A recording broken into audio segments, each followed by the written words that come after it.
Harry Potter is about to receive his very first letter. And nothing sends Vernon Dursley into a rage spiral quite like Harry receiving basic human communication. Buckle up.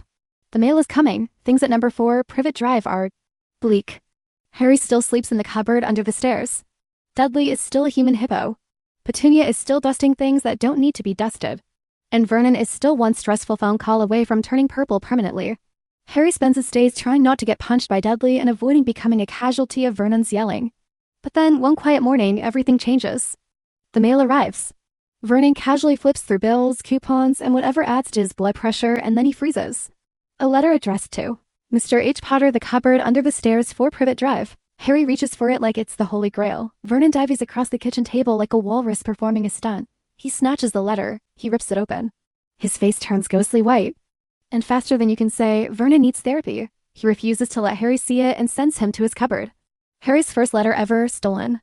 The next day, a second letter arrives. And a third and a fourth.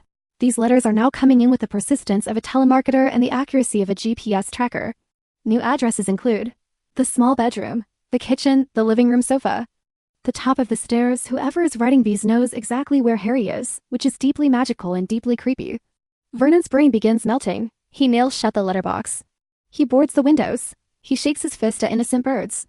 He installs so much wood on the house it starts looking like a medieval fortress, but it doesn't matter. Letters fly through windows. Fall through cracks. Arrive hidden inside eggs. Yes, EGGS. Imagine cracking open an egg to find a letter inside. Petunia nearly dies and honestly? Fair. Vernon, on the verge of snapping like a stale breadstick, declares, no post on Sundays. He says this proudly. Triumphantly. Like a man who truly believes he's outsmarted the universe.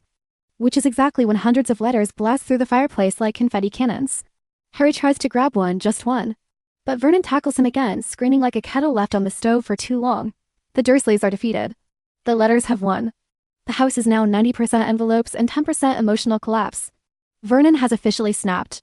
He packs everyone into the car and drives away with the energy of someone trying to outrun their problems, literally. They drive past towns, fields, civilization. Eventually, they end up in a tiny shack on a rock in the middle of a storm. It's cold. Damp. Questionable. It's basically the worst Airbnb review ever waiting to happen. Harry curls up on the floor using his coat as a blanket. Dudley whines. Petunia panics. Vernon proudly believes the mail can't possibly get here. The storm rages outside. Midnight approaches. Harry's 11th birthday ticks closer. And then, knock, knock, someone has found them. And that's chapter 3, the moment where getting a letter becomes an Olympic sport. What did we learn? Harry receiving mail causes Vernon more pain than stubbing his toe. Magical mail carriers are unstoppable. You can't outrun destiny or literal flying envelopes.